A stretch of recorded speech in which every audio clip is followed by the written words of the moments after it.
How I learned to play the flute and how I came in contact with my friend here. Um, there was a flute contest back home. It was a big flute contest. And Keith Bear, he's a real famous flute player back home. He's played all over the world. A lot of people know him. And he asked me to come to this flute contest. And I had some students that were with me because I was student teaching. So they came with me.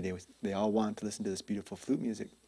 So we all showed up at this flute contest, and we're in the crowd, this big crowd. And we're sitting there, and we're watching Keith, and he was standing there. He looked a little concerned. And he waved me over to him. So I walked over, and he said, Al, he's like, we have this flute contest today. This contest starts today, but all the flute players think it starts tomorrow. And we're going on a point system, so he said, nobody showed up. He said, what do you say about taking one of those flutes and playing it for the crowd? And my students were sitting there listening to us. And they said, yeah, Mr. Demaray, let's do that. So I said, okay. So I grabbed one of his flutes and I walked up to the microphone and I presented myself. And I told the people, I said, I'm always telling my students, don't ever be afraid. Don't ever be afraid to try something new. Don't ever be afraid to, if it's a new science experiment, new math problem, don't be afraid to try it. I said, I tell my students that. I said, so therefore I have to be the embodiment of that.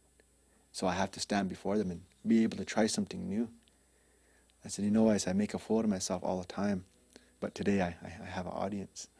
So here I started to try to play. And by that time, there's a couple of flute players that showed up and they're watching me. And that my song was so short and I didn't know what I was doing.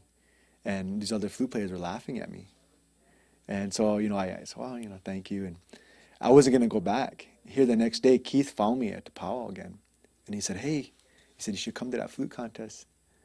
He said, because we're going by a point system. And so far, only three flute players showed up, and you're one of them. So I said, okay, I went back to that flute contest. By that time, there was more flute players, and I was listening to their beautiful music. And then they had to listen to me. And it wasn't that great. But I fell in love with it. I fell in love with the music. I fell in love with the feeling. I fell in love with the life that it gave to everybody. So for that next summer, I was looking all over for a flute, and I couldn't find one that I could really enjoy. And there was a man that was driving through town, and he was trying to get home. And he had other things he was trying to sell to make some gas money. And he was at my relative's house. And I went and I talked to this man. I said, well, what do you have? What are you trying to sell? So he took out all these items here. He took out 2 flutes. And he laid them down. And I try not to pay attention to those flutes, try to act like I didn't want them. But that's what I really wanted. And I looked at everything and I kind of came back to one of these flutes. And I said, wow, so how much do you want for this? He said, well, I'm having a really hard time. He said, I'll let it go for $50. And that day he said that. It was a Sunday afternoon. Beautiful day. It was about 78 degrees outside. There's a lot of birds. And I said, wow. I said, let me go see what I can do. I have money, but it was in our bank, and our bank was closed. So I went to all my relatives' house that owed me money. And none of them had any money. So I came back